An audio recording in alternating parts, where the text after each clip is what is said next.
Good morning and welcome to the class. In today's class, we will try to understand another literary term. The term is carpe diem. Okay, we have been taking a series of classes. I think you are following all the classes. So, this is a continuation of the previous classes. So, try to understand that. Okay, now we will try to focus on what today's concept is. So, carpe diem. The meaning of carpe diem is seize the day. That is, one should enjoy life while one can, while it is time.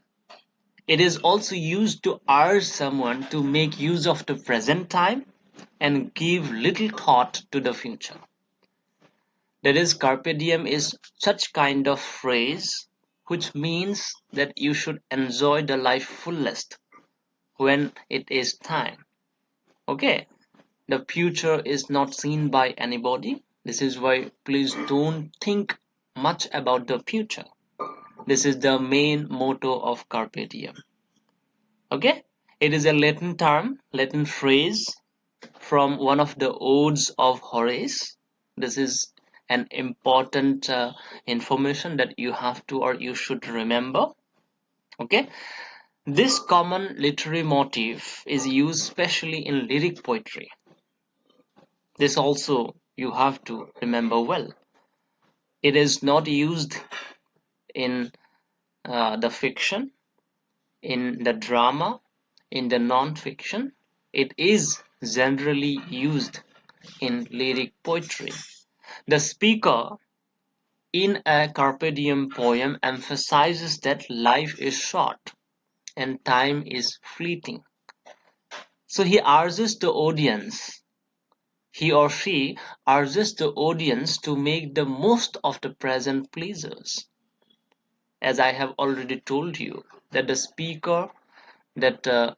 narrator of the poem always narrate or urges the audience to make full use of the present, not thinking about the future. Okay, this is the main concept. This is the main idea of carpe diem. This is the main aim of carpe diem. Such poems present the brevity of physical beauty, that is, physical beauty is not permanent. This may be a theme of carpe diem poems because if the poem can show that the life is not permanent, then the readers will understand that we should enjoy the life to the fullest at the present time. Okay, number two may be death is inevitable to all the people, all the persons. This may be another important characteristic features of carpe diem poem. So I think you have understood what carpe diem means, who coined this term carpe diem, okay, how this particular theory, this particular concept is used in poetry, okay, and what are the characteristic features of such carpe diem poem. I think you have understood all these things and you are clear about that. Now coming to some examples. Number one, Edmund Spenser's The Faerie Queene, which was written between 1590 to 96. This is one of the examples of carpe diem poems. Here there is a line like, gather therefore the rose whilst yet is prime, meaning gather the rose of love while yet is time. Okay, so this particular line can also show us that life is not permanent. You should enjoy the life to the fullest when it is time. Number two, 17th century poet Robert Herrick's poem To the Virgins to Make Much of Time. Number three, Edmund Weller's poem Go Lovely Rose. Number four, Andrew Marvell's metaphysical poem To His Coy Mistress, 1681. And number five, The Rubaiyat by Omar Khayyam, translated by Victorian poet Edward Fitzgerald. Okay, these are some examples of the poems where we can see the concept of carpe diem.